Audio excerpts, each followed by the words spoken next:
ठाण्यामध्ये बसवरती झाड कोसळलं, एक मृत्यू झाला मुलाचा, अशा अनेक ठिकाणी आता झाडं कोसळतात.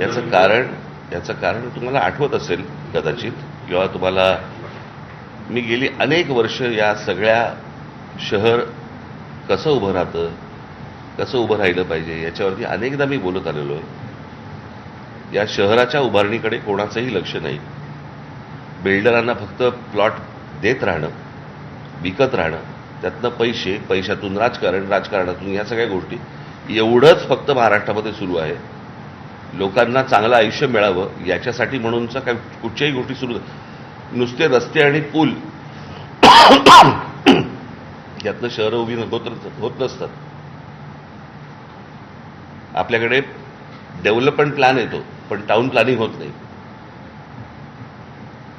आणि त्याच्यामुळे कुठेही रस्ते बांधा, तर किती उंचावरती बांधताय, त्याच्यात पाणी कसं जात आहे, वेगळाच विषय आहे. मी त्याच्यावरती तुम्हाला एक तासभर बोलू शकेन अख्खा. कोणाचं लक्षच नाही हो. फोडाफोडीचं राजकारण, राजकारणाचा पैशामधनं राजकारण, एवढंच फक्त सुरू आहे महाराष्ट्रामध्ये आणि देशामध्ये. निवडणुका.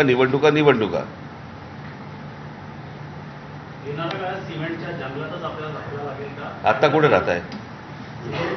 नाही, आत्ता कुठे राहताय? वाढत चाललेलं आहे. मग आत्ता कुठे राहताय? कुठे आत्ता तुम्ही? झाडांच्या जंगलात.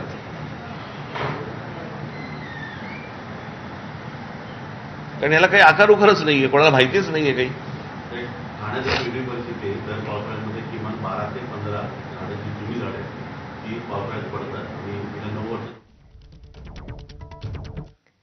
तर सध्या सुरू असलेलं पक्षांतर आणि खासदार